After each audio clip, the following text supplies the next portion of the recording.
Hello, and welcome to another episode of Scavenger Life. This is episode number 500. 500. Beep, beep, beep, beep, beep, beep, beep, beep, beep, beep. What do you think? I know, I was waiting to say, yeah, this is not just any episode, this is number 500. Wow. As everyone's been anticipating. No, okay, some people have. And what's special about it? anyway, Jay, I knew Jay would be like, and it's just like any other. I mean, what are we gonna do? No, it's cool. I think for us, I mean, it really doesn't matter about anybody else. For us, what it just shows is just, I think this is like a good example of what works for us, and that is just consistency. Yes. Just Does it work consistently? putting your head down, getting stuff done. I think that's, with the whole online hustling, entrepreneur, boss babe, mamapreneur. It's just like there's this whole thing about like anyone can go online and become like rich and famous. And oh, wow. Yeah. That there's kind of that thing out there. True. And I just think for us, I don't understand that. I think for us, it's about just things taking time. So yes. 500 episodes, we started doing this 2013, except for maybe under 5 times where we skipped a week or where, we've done a rerun or something. We've just done it every week, and that just works for us. And that works for our eBay business. It's not like overnight success. It's just putting your head down. Here's 5 items that we put up. Here's another 5 items, and it just kind of builds up. Mm-hmm. It's like and you get to 8,000 items or 500 episodes. It's like our rentals. We got a mortgage on our home to buy an old house that took us 3 years to fix up, and that is like, while you're doing eBay over here, I'm over there every day with a couple of crazy guys trying to fix this place up with our extra spare cash. Yep. But then it works. And we built a business around it. So exactly. That's, to me, is what it's all about. Yep. So it's not like I don't want to celebrate it, but that's what I'm celebrating, our stick-to-itiveness. Well, also, like you said, I like to celebrate being able to do it every week. Right. You know what I mean? Like last week is just as special as this week. That's right. Because we were able to talk and have a community and have people, help us learn things. I was posting stuff on the forum all week, like, help me figure out this weird pewter thing, And really, the only thing that matters is right now, right? This moment. This episode, whatever number you're listening to. This moment, right now. Okay. In your existential. It's existential nihilism. True. My favorite thing. Yeah. And I'm existential optimism, so we're great. We're a great couple. Hey, nihilists can be optimists. Couple updates. I did not eat the eggs that were. We threw them away. I threw them away. I think we even got a voicemail about that. So just be prepared. We'll probably hear it. I don't know. I just don't like to throw things away. We're about road burgers. My stocks are still too small. But I'm okay with it. I will, keep my wool socks that are too small. Your socks are too small. But you said your stocks are too small. I'm like, are we still talking about GameStop here? No. Socks. Anyway, and some people were worried that we were taking on too much. I think. Oh yeah. Last week I was just trying to be honest about when things feel like they're getting to be too much and you're figuring out what your barriers are. Can I take on more? What's the limit? And you know what? I see this story all the time. I don't think it's just us. We're just trying to give a voice to it. I mean, I imagine someone who has a job. Right. And they might have a partner and maybe even a family. Right. And they stumble online and they're like, let's sell some stuff. And they're like Googling and they find people on Instagram and on YouTube, and maybe they find us too. And they start to sell things on eBay. after they do a full day's work and they're And they taking have a care of family. the kids, you know? I mean, I've seen this story Yep. so often. Everybody, I feel, gets to a point where you're like in the in-between. And that's kind of where we are right now with this coffee business and our eBay, where we've kind of taken the coffee business to a point where like, okay, and now it feels like it's a lot. And we need to make that choice. Right. How do we fit this into our lives? And those people do it too, where they're like, okay, you know, I've got 100 things on eBay. I'm making $300 extra every month, but how do I like take it to where it's like a real business? Right. And you got to start making choices. Yep. Cutting back on work, cutting back on your family. Right. Deciding eBay's not the thing to do. I mean, I don't know. Yeah, I mean, we are very close to opening a cafe, and that's a lot of time. Like, right. And you know, and there's one thing we all do it too. I think, you know, where there's short periods of time, a month possibly, where you can really push things. Yeah. Where you're just head to the grindstone and you're like really pushing things. No, nose to the grindstone. Nose, head. Nose. Your nose is on your head. And then it's just, it can feel too much. And you can't keep that up. I mean, I've seen that too on eBay where people are like, look, I'm doing so good. And then after a month, it's just they crash. I don't hear them anymore, or they admit. Well, what we see happening is we see ourselves getting distracted. So when you're supposed to be responsible for certain things, like something that I'll do is I will literally just forget to do stuff. I'll be like, oh, yeah, that's something I'm supposed to do every month, every week, every day. And I just completely forgot to do it. Or whatever. Like, it's nothing like major, but, you know, we were putting linens out for our one of our rentals for our cleaners.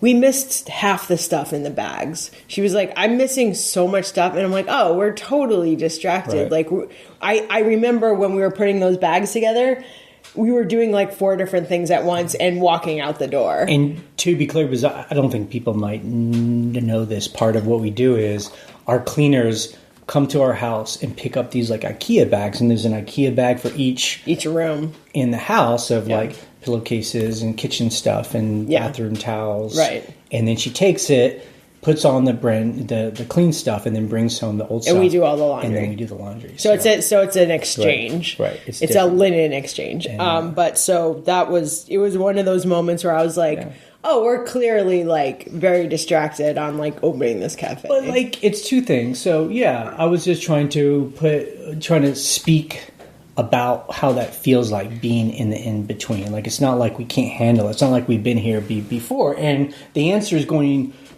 to be that this coffee cafe roaster business we have is going to settle down as we open and as we hire people, as not we personally, but as the business hires people. And then we'll figure out what that schedule is. And we'll figure out how to fit that into our schedule. And then it'll be okay. Just right now, down, again, we're in that in-between state. And I think it's like that with I remember getting our second Airbnb in place, and it felt the same way where I was like, oh, this is, double the work. You know, I had to adjust for that amount of work, and, you know. And now it's easy. Now we don't. Well, I mean, and you know, right now too, just like when somebody is starting an eBay store, it just sucks up all your time because you're often really inefficient. I feel like we're really inefficient right now with this coffee business because it's new to us and we're working with our partners, you know, building infrastructure. I think that's almost done.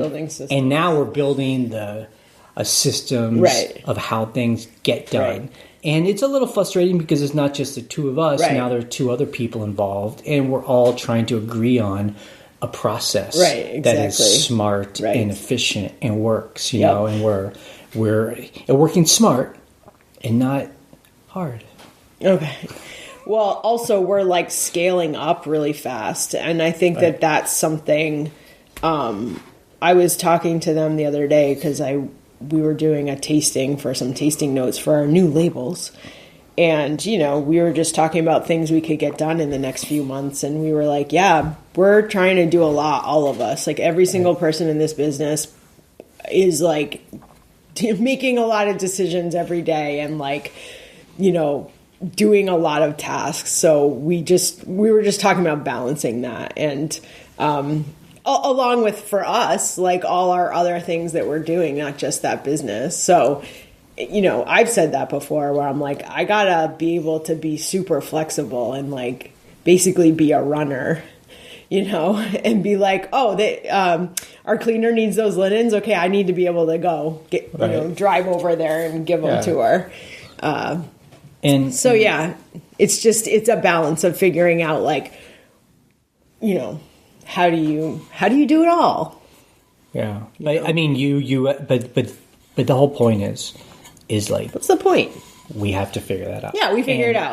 Right. And we are. And everyone has to figure that out for themselves. I mean, I would love to hear if anyone is doing... I mean, I bet there are people right now in the middle of this. And they might not even know it, where they're trying to build up their eBay business, but they're hitting that point where they can see what they could do, but they just can't find the time, especially people that have families. I'm just like, I don't know how they do it. We don't have kids.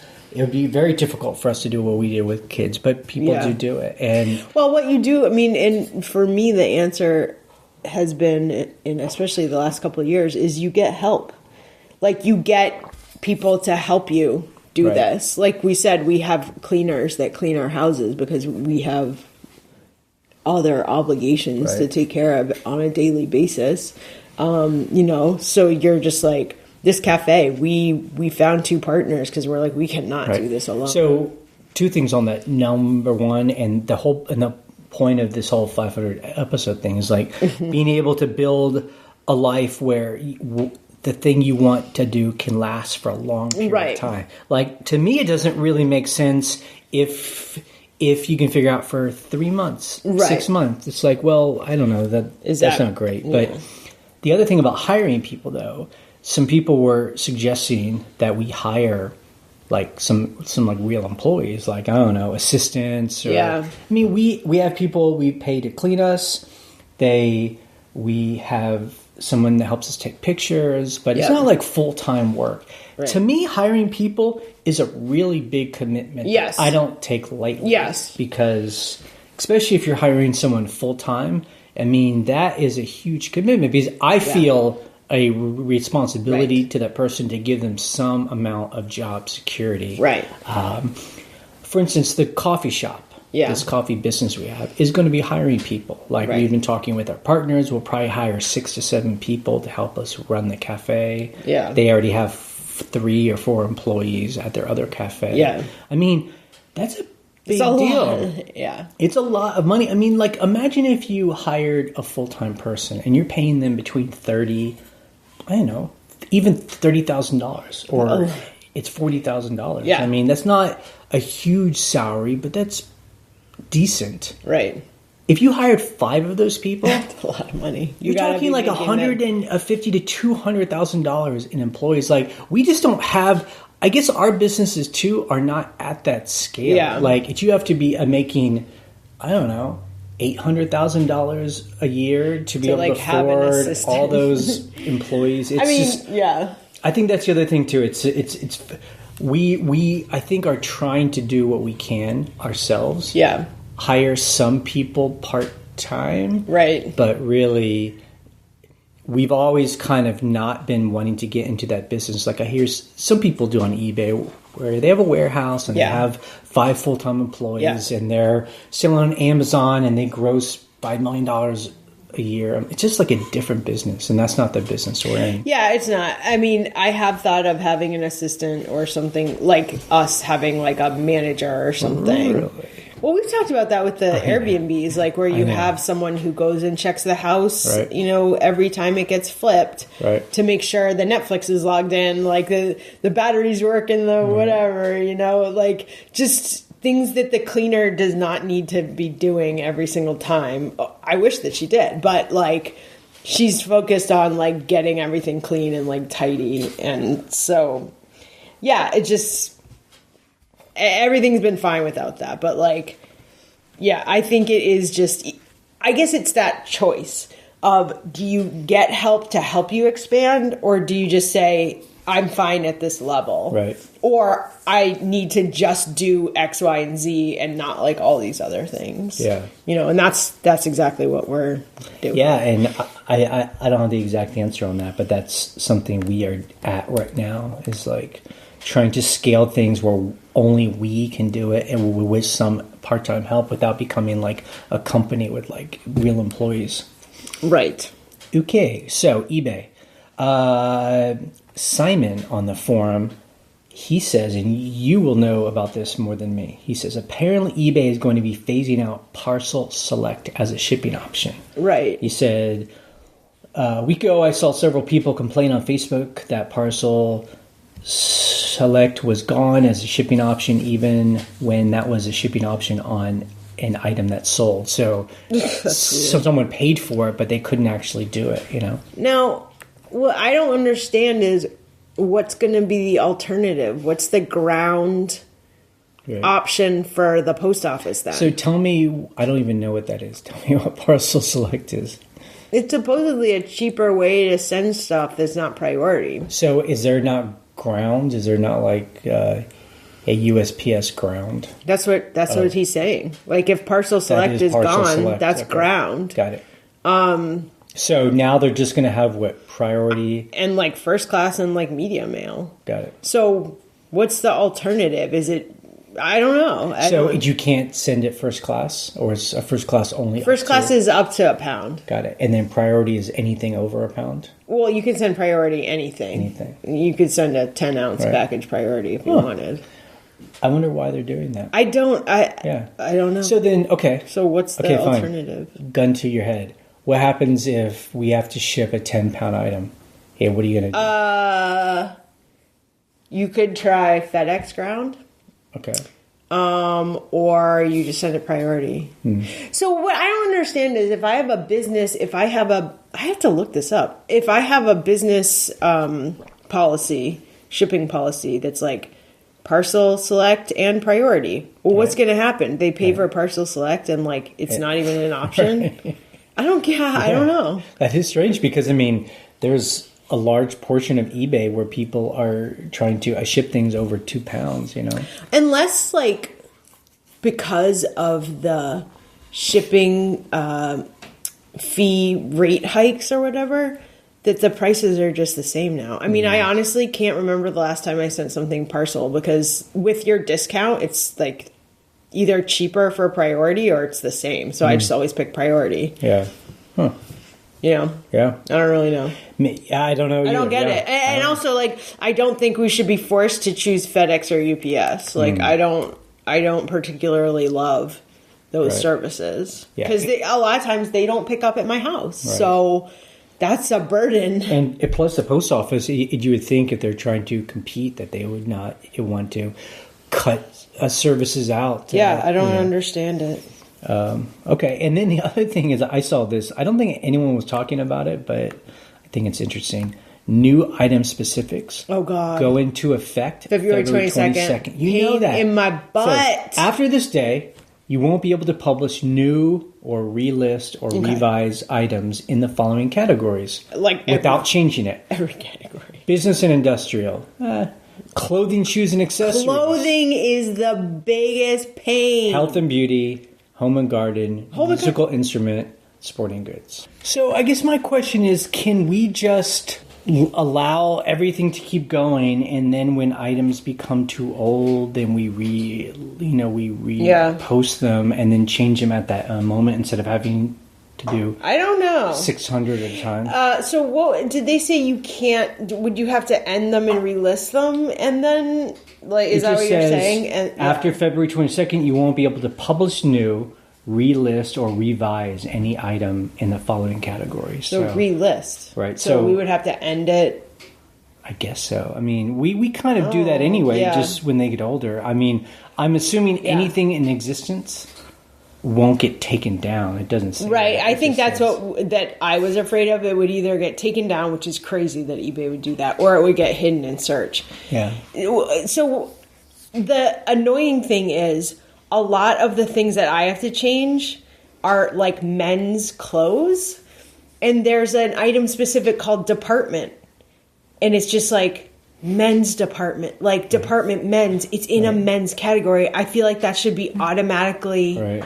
So it's easy to bulk edit those. Right. But what I'm finding, I was doing this right before the podcast actually, that some of my older listings, I don't know if eBay has changed the way they did shirt categories in the past couple of years, but I have a bunch of polo shirts that have like that like little collar, little button-up collar, and for some reason they're in like men's button-down shirt category, and I have to change the category. Right. But when you change the category, all the item specifics go away. So you have to refill out size, color. It's like a golf shirt. It does, yes. It does sort of automatically suggest those, but I have to do them one by one. It's just so obnoxious. I mean, I think we have maybe... That's my own fault, really. That 600 men's clothes? Even? Yeah, now, so there's this thing called OptiSeller, which eBay's allowing people to use for free to go through your listing. Although eBay does give you a search algorithm on your actives page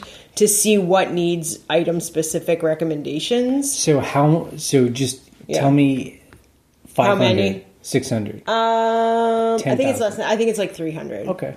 And I already honestly started going through them one by one. I mean, I'm not saying it's great, but we have moved away from clothes. We still have 300 men's items. Yeah. But I can't imagine what it must be like for people who only sell clothes and they have 5,000 clothing well, items. hopefully if they have 5,000 clothing items, they're in the correct categories anyway, so they're not running into my problem where like they're having other issues, and they're just like bulk editing and saying category. Right. Department men's. Right. And bulk didn't edit. we just do, or didn't we I did a bunch of them, but I don't know. Yeah. I'm just going to go through them. Yep.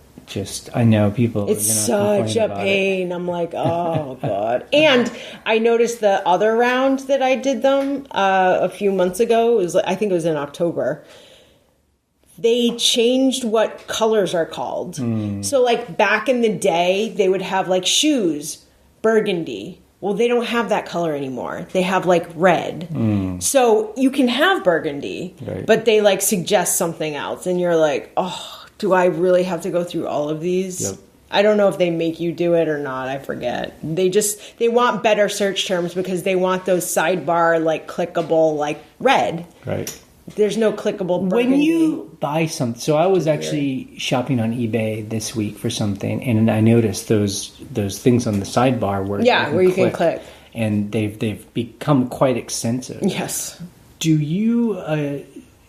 Click all of those a lot, or what when I'm searching solds? Yeah, no, or just when I'm shopping. Yeah, it depends on what I'm shopping for. I mean, there are times where you have to look in the categories. If you type a certain thing and it's in like 40 different categories, and you're like, no, I just need a housewares, whatever this is in housewares.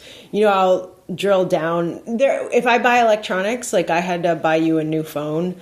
I feel like I say that like every 4 podcasts. I had to buy you a new phone. Your phone broke. Because you tried to fix it and it broke. No, you dropped it on the ground, remember? It's both of those. Well, it was both of those. The button didn't work, and then you dropped it on the ground, and it was just like worse and worse.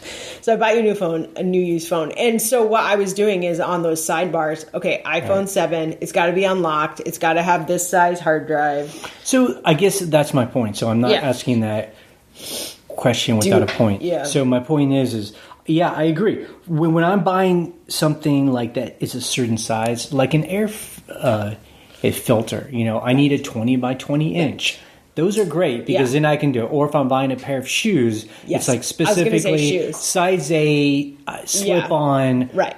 Fine. But for a lot of stuff we sell, I know. It's just vintage, and it's all about the search terms. Art Nouveau. Yeah, but lead. For those things, they don't have major item specifics. For clothes, it's like people are going to laugh because you're like, for clothes now, I try to tell my helper, just do the top ones. Like, you don't have to go down and do, like, there's, like, so many check boxes.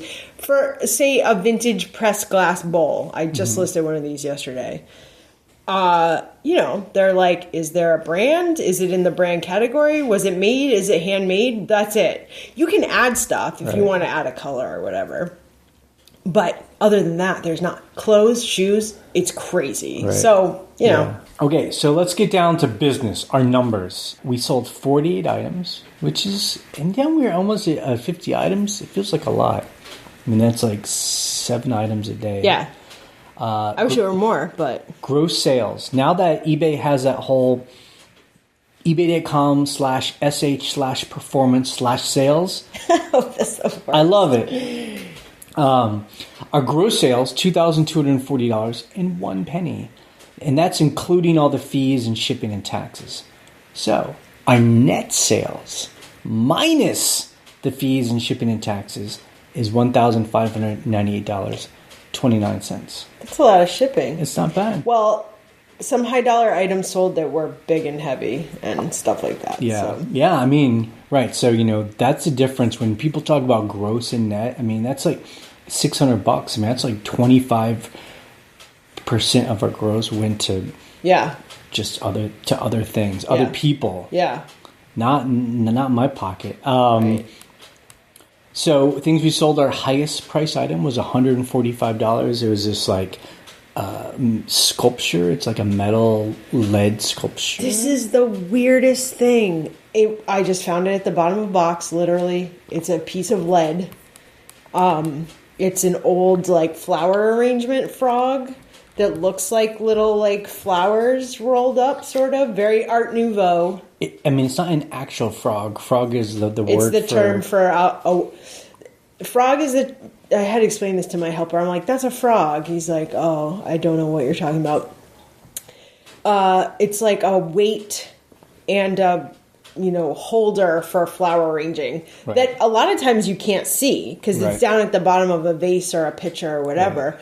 But this one is very decorative, so you could see it and it would still look interesting. So I found one on eBay that was antique and made of lead, kind of like mine. It wasn't as cool looking, in my opinion, and it sold for over $100. So I was like, I'm just going to put this up. So I was up super early, like in the middle of the night, listing stuff on eBay because I couldn't sleep. And it sold within that day. Yeah. For my full asking price. So does it make you think like, I underpriced? No, I mean, if I'm selling literally a hunk of lead for more than that, I'm hunk of lead. I don't know. Yeah, I mean, we sold this like metal bowl for $95. It's brass.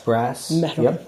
It is a metal. Brass is metal. Yeah, but Hollywood Regency. See, it's pretty Hollywood Regency. See, I think that's where it starts. It's really important to start to have those keywords. So that one like flower frog thing, Art Nouveau. This Hollywood Regency. Because people that design in their houses, they want to look a certain styles and looks. And look, stuff is expensive. I've been buying stuff for the cafe, like mirrors and hardware pulls and whatever. Right. And if you want a high quality thing, it's expensive. It can be expensive. We had a guy in South Korea buy like a platter, a Royal Copenhagen. So, and another good keyword. Yeah. And then before it even arrived to him, he bought another one. Another Royal Copenhagen platter. And he could have done it at the same time and had them shipped together. It's global shipping though, so I don't. So it you might have been able to, but no, actually, I did sell some things global shipping, and someone was able to put them in their cart. Right. I feel like if they do it at the same time in a cart, it can get shipped together. But if they do it anyway, I wonder if he just was like, "Oh, this is a good deal, so I'm gonna." I did count. So out of the 49 items, 18 of those items were under $20. Oh wow! We still just sell stuff, some clothes, remote controls, and just like little. I had bought a huge lot of remote controls at an auction, and I was like, I'll go through these because some vintage remote controls you can sell for $30+ Right. But a lot of them you're like $12. $12. Yep. So anyway, it's nice. It's good. Yeah. So customer issues. This is now just becoming our I want to gripe section. This isn't gripe though. So when we first started to sell, it was clothes. Yeah, clothes. It's like the gateway drug for anyone that sells on eBay, it seems like. And we were not, and we were a part of that too. And it was great. The great thing about clothes is they're everywhere. Yep. And we could find a jacket for like $3. Right. And if it was a good brand or a good style, it could sell for over $100. Right. So we sold a jacket last week for $175. This doesn't happen to us very often. I think it was anymore. 139. 139. Yeah. It was still high. It was under 150. And she returned it. And she returned it for color. Right. And this reminds me of why being a clothes seller is tough because of the high returns. And I know other clothes sellers will say the same thing. Yeah. I know some people say if you sell clothes on Etsy, people are better about it, but it's true. It's like a 5 to 10% return rate. Yeah. And this is it. Just the person got it. They said the color wasn't the same as the photos, so she sent it back saying it was our fault. Item not as described. Good thing is eBay doesn't allow that, right? Like, they allow it. Right. Yeah. But you can dispute it, right? No. Mm-mm. Oh. No, you just have to read. If they say item not as described, it doesn't matter what they say in the little thing. If they chose item not as described, and then in the little description was like, actually, this was as described. Thanks. Mm-hmm. They don't care. It still doesn't care. Nope. Okay. All right. So sorry. Yeah. Anyway, there you go. We ate it. And then some guy bought it. Was great. This is hilarious and this annoying. This is the highs and lows. You know, we're not big sellers. So, like, if we were selling like 500 items, but just like each thing that sells is precious. Some guy bought 3 cummerbunds. 4. Cummerbunds. They're like those tuxedo waist belts for a tuxedo. Our helper didn't know what they were. He's like, belt thing. I don't even think he called it that. Anyway, it was really funny. I love it because I love finding them because very often all the time. They're at the bottom of like in a thrift store. Nobody cares about them and they're like $1 and we can sell them for $20+. Yeah, depending on the pattern and stuff. He got them and he said they weren't shiny enough. So he sent them back. Okay, anyway. Let me just explain. He bought 4 of them, all separate at separate times. So I'm shipping these 4 cummerbunds to this guy throughout the 2 weeks, week or so. I'm just like fist pumping. I'm like, is this the same person? Yeah, it is. Okay, fine. So I ship them. And then he opens item not described case. Right. Oh, he might have actually said doesn't fit. I think he might have not blamed us. But he's like not shiny enough. Doesn't have an elastic band, even though I didn't say that it was. And then some other reason. Oh, I just don't like the color. So he's actually returning 3 out of 4. So he's keeping 1. So he liked one of his $11 cummerbunds. The cool thing is, it's just the way it is. You eat it, you put it back up, and you go on. It's all good. They do sell occasionally. It's hilarious. So something we were talking about on the forum this week was, it comes up from time to time, and I have a very strong opinion about it. We're talking about eBay's 5-star rating. Okay. And its reviews, or, when people put your, great seller, great item. I feel like it's called feedback. Feedback. I feel like it's really old-fashioned. It's called feedback. It is. It's old-fashioned. I feel like it's not very helpful. And I don't know, some people were strangely really passionate saying they think it's really helpful. I know when I'm shopping on eBay, I don't really find it very helpful. Well, okay, so compared to Airbnb, it's the same thing. You get reviews with star ratings. So why is that better or different? I'll tell you. Number 1, I think star ratings don't help even on Airbnb because I also hate star ratings. Because like with Airbnb or eBay, it's 5 stars and it's not like between people don't. Yeah. everybody has like 4.85 I know. or above. You're like, so it's like these minute. So is 4.8 bad or good? Yeah. I think it's actually kind of bad because that's pretty low compared to everybody else. Yeah. Anyway, so I don't find that helpful. Yeah. On Airbnb, I find the reviews are good because people can write long paragraphs. Very descriptive. So people can be very descriptive, and they're talking about specifically the place I'm going to rent. Right. Like, it's actually not close to town. Right. There's actually a house right next door. I thought it was going to be secluded. The hot water isn't good. So, I mean, they can give you good points. I find like with eBay, I'm selling all of these unique vintage items. So someone says, this cummerbund was not shiny enough, but I'm buying another piece of, clothing from this person that's totally not a cummerbund. I don't know. It just yeah. Right. Well, it's reputation, right? So like when I bought stuff from people on eBay who sell random stuff like us, like electronics, clothes, old hardware stuff, a Dyson vacuum cleaner that's used. And if they have 97% feedback in like the last 6 months, they've gotten all negatives, I'm like, I'm going to look for somebody else probably, Yeah. Right? Yeah. But if it's all like pretty high up there, positive, I'm like, okay, it seems like this person deals with problems well or doesn't have any problems. Right? You make a good point, and that's where somebody else said. And then I said, and it's the same way on Amazon. I kind of just rely on Amazon and eBay to filter out those bad people. That's true. So someone that has a consistently bad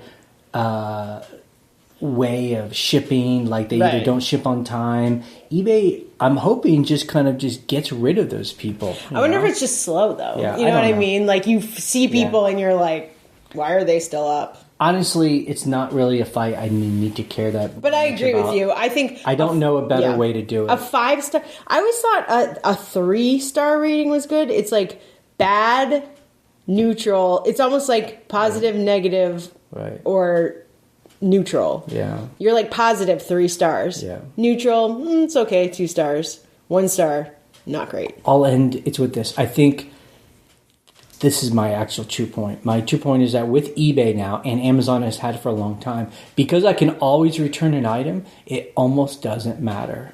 Because if I get the item and it's a bad item, eBay and Amazon both guarantee that I can mail it back for any reason at all. Yep. I just have to say I don't like it. Because, I don't want it. Yeah. The person and I can say the person sent it to me broken or something. Yep. So because there's always that guarantee, it almost doesn't matter. Right. Because they're going to fix the problem no matter what. Right. Yeah. I know. It's a good point. Anyway. It's a good point. I don't know. I don't know the answer. Okay, let's go to the calls that people sent in this week. So we had voicemail calls and email calls. Okay. So if you want to call our voicemail line and leave a message, the phone number is 540-407-8486. And if you want to email us an audio file from your phone and sound like you're in the same room as us, our email is thescavengerlife@gmail.com. Hey, Jay and Ryan. I am your neighbor a couple hours north in Pennsylvania. And I just wanted to call in to comment on last week's episode asking, is it gross to eat food left by your guests? And I don't think it is. A couple of years ago, I was traveling and I stayed in a hotel and I left, we had like prepackaged meals and stuff, and I left some of it behind, but I didn't want to take it with me. And I kind of just left it with the tip and just kind of like, hey, if you want to take this, fine. If not, they could do what they want with it. But I didn't think it was gross. What is gross, however, Jay, is using chapstick found in old clothes. I don't care if you cut the tip off or not, the germs are still in the cap. Not to mention they might be on the plastic tip itself. And here's the thing, chapstick is really not that expensive. Also, like, I have a bunch of chapstick that I've gotten for free just from various events or, people have given me brand new. So, chapstick gross, food okay. All right. Thanks, guys. Bye. Okay, so I do want to clarify too. Like, usually if people leave like certain things that look like they like scooped a spoon in it or whatever, like I'm probably not going to use that, especially with COVID. Right. But if it's like a dozen eggs that they didn't use, or like a package of cheese that wasn't like opened, a bunch of vegetables, onions, yeah, like right? stuff like that. Generally, we're not. In those eggs I'm talking about, it was like in a milk container that had the plastic top. You know, It's almost like in a sealed in there. a half and half container, but unused. yeah. So there's chapstick. I mean, I have not found a used chapstick in a while. Long time. I agree. During COVID days, I especially maybe from here on out, but I don't know. I am one of those kids.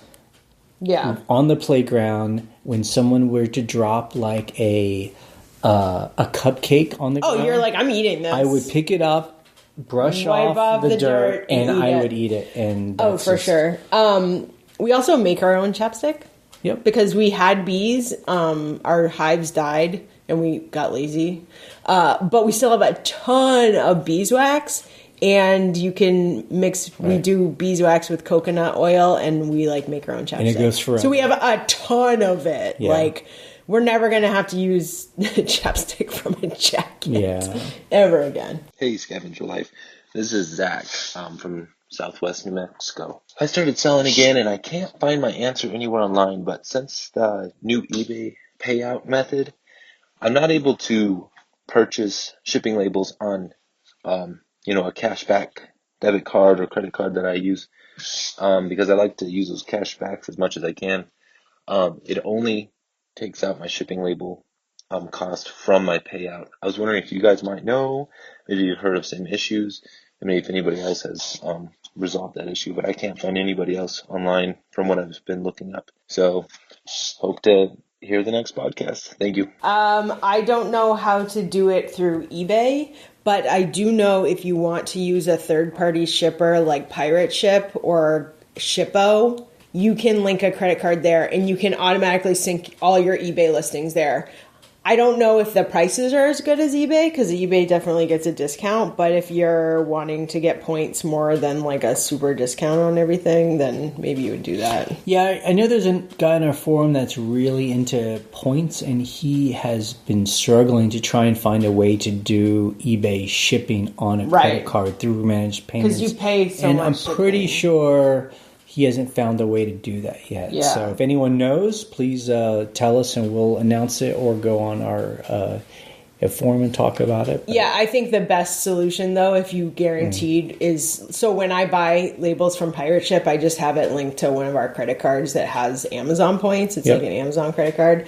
So, I don't rack up as much as with eBay, but it's something. Yep. Yeah, I don't mind points. I do. I kind of worry some about getting credit cards up too high. Yeah, I mean, we hard. always pay off at the end of the month, but the bigger the amount of money is at the end of the month, the I don't know. I mean, sometimes it's like you're just like, you're like, whoa, we owe a lot of money, and we're pretty good about saving and being thrifty, but I kind of just like the fact that our eBay fees automatically come out of our profit. We don't have to see them. Yeah, we don't have to see them. Hey there, Scavengers. I send out offers sometimes, and people will counter offer sometimes. You say you weren't paying attention to what the offer you sent out was, and then somebody will counter offer, and then when you want to go and look at see what the offer you sent to them was, you can't find it. I think that's kind of weird. I told eBay about it, and they said they'd look into it. And I did that too the other day. I sent an offer out on something. I had it up for $25. And I sent some offer, and then somebody countered back with $10. So then I countered, I couldn't figure out how much I sent the offer out for. I just couldn't find it. And then so I sent out like a $19 offer or something. And then they countered back with $11. Usually when someone counters, or, when you send an offer out, you can have 4 back and forth. They can negotiate with you 4 times. But this guy, he must have been able to check that little no counter offer button too. The buyer must also have that option to allow or not allow counter offers, but he sent me a counter offer for $11, and then there should have still been two 2 more offers to, try and barter with the guy. But it only gave me the idea for accept or decline, so I didn't do either. And also, I've been getting a lot of having to open those package research cases. And then when you look at the tracking number on eBay, it'll show you that the research case has been opened. But on USPS, it doesn't show you that. I was curious if my customers could see that it was an open case. They probably can, since I can. Anyways, that's it. Later. In terms of seeing your offers, I think there's a way to see it. I don't know where, though. Like, people have told me, oh, you can see where offers were sent. Yeah. I don't know where it is. I do not see that at all. Like, I don't know how to find it. Like, it would be good if eBay had it'd be ebay.com/ offers you've sent. I don't know. And just so you could go there and just see what are my open offers. Right. Maybe it's there. Maybe I can't. Someone's going to write in and be like, it's right here. Yeah. So just to keep this brief, you can say no counter offers allowed. I think that as a buyer, you can also say, maybe, I don't think so. I don't think the buyer has a way to do it, but they might limit it on certain ones. But yeah, it's tough. I think somebody had given me an offer and I had counter offered, and they're like, you counter offered higher than what it's on sale for, buy it now. And so, I don't know. I'm I'm confused by some of those too. Overall, though, I think the send offer, make offer, I remember when eBay started doing that 5-6 years ago, and then they did the send offer a couple of years ago. I feel like it's a good... Oh, send offer is like eBay has only a few months old. It's a good way for eBay to have evolved, and I think it's worked. Okay, so like I said, send offers is only a few months old.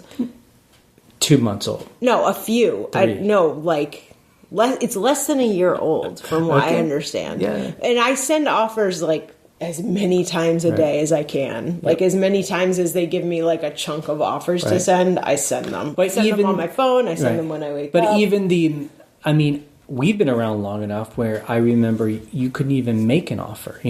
People would send you... Oh, to change the price or something. But then eBay allowed you to send an offer through a message to people. Yep. And that was great. 5 years ago or something. So, I don't know. It's good. I'm glad they do it. Any way to get a sale is helpful. You know, in terms of research cases on USPS, I don't think that information translates over to eBay, from what I understand. Right. When I have to open one today, actually, there's a purse that I shipped like January 15th, and it just hasn't gotten to this person, and I need to be like, this is lost. They're asking for information about it, but I don't think that my buyer sees any of that information when I open it on USPS.com. So I'm not sure if you're seeing something else, but I've never seen that information translated over to eBay. Yeah. All right. That is it for this podcast. What a great 500th episode. Just a bit of coffee talk. We've been very excited. So after Christmas happened, people were buying a lot of coffee for... you could tell they were sending them to each other. Gifts. They're called gifts. Great presents. People are now buying coffee for themselves. I see a lot of 2-pound purchases, and these are obviously people who are serious coffee drinkers. Drink coffee for you need 2 pounds to get you through. And I like to see that. Yep. Currently, Cameroon is my favorite coffee out of the 11 coffees we have. Changes every week. Yep. I love Cameroon. I was just exclaiming because we might get more Cameroon in directly from our supplier in Vermont. Yeah. So that's exciting. I absolutely love that coffee. It tastes good black. Mm-hmm. It tastes good with cream. It's awesome. Good. Right. And it comes from a friend we know up in Vermont who has been in coffee for 30 years. And one of his the thing he loves is he found a farm in Cameroon and works directly with several farms. He created the co-op, so he kind of is helping that area having built a specialty coffee industry. So it's good. It's good. It's special coffee. It's a good bean. Yeah. And so that can be bought at broadporchcoffee.com. Cameroon. Anyway, happy 500, Ryan. Oh, gee, thanks. This podcast is ending in 3, 2, 1, bye.